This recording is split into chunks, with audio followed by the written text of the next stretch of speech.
سیدنا حضرت حذیفہ رضی اللہ عنہ بیان فرماتی ہیں، اور یہ حدیث مبارکہ سلسلہ صحیحہ میں 2626 نمبر پر موجود ہے۔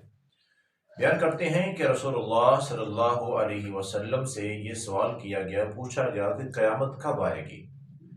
تو آپ علیہ السلام نے قرآن مجید سورہ اعراف کی وہ آیت مبارکہ تلاوت فرمائی کہ انما علمها عند ربی لا یجلیها لوقتها الا هو، اس کا علم تو اللہ کے پاس ہے اور اس کو جب وہ چاہے گا، اس کی مرضی ہوگی، وہ ظاہر کر دے گا، اس کا علم اللہ کے علاوہ کوئی نہیں جانتا۔ پھر آپ نے فرمایا کہ ہاں، میں تمہیں اس کی نشانیاں بتا سکتا ہوں، قیامت کے قریب جو ظاہر ہونے والی نشانیاں ہیں وہ بتا سکتا ہوں۔ فرمایا کہ فتنہ اور حرج اور اجنبیت عام ہو جائے گی۔ تو صحابہ کرام نے عرض کی کہ اللہ کے رسول صلی اللہ علیہ وسلم، ہمیں فتنہ کی تو سمجھ آ گئی ہے، لیکن یہ حرج کیا ہے؟ تو آپ نے فرمایا کہ یہ حبشہ زبان کا ایک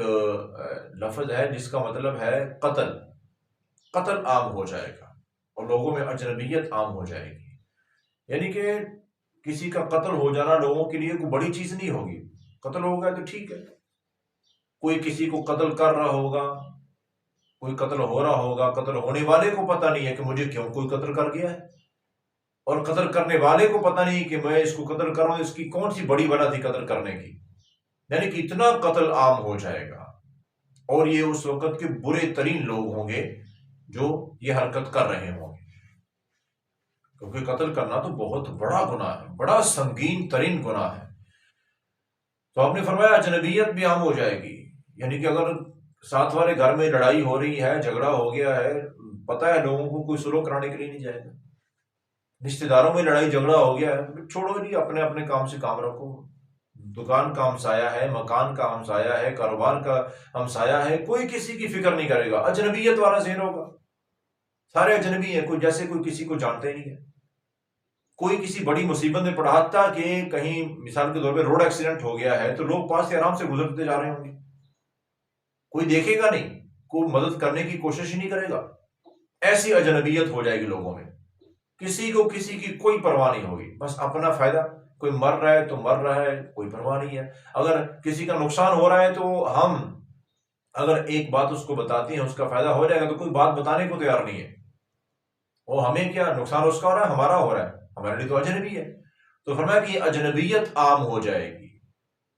کوئی یعنی کہ خود غرضی لوگوں میں بڑھ جائے گی کہ صرف اپنا فائدہ، باقی جائیں جہاں جاتے ہیں، نقصان ہو فائدہ، ہمیں کسی کا کچھ لینا دینا نہیں ہے۔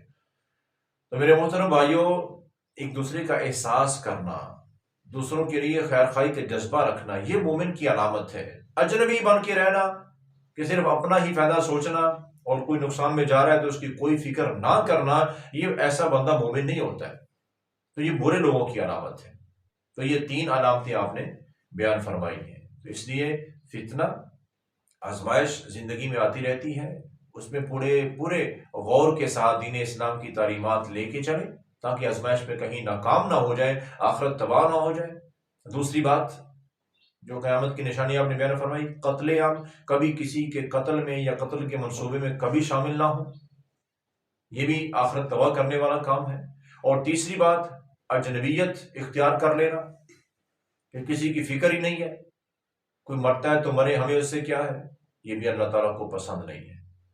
تو اللہ سے دعا ہے اللہ تعالیٰ ہمیں اس طرح کے تمام گناہوں سے بچنے کی توفیق عطا فرمائے۔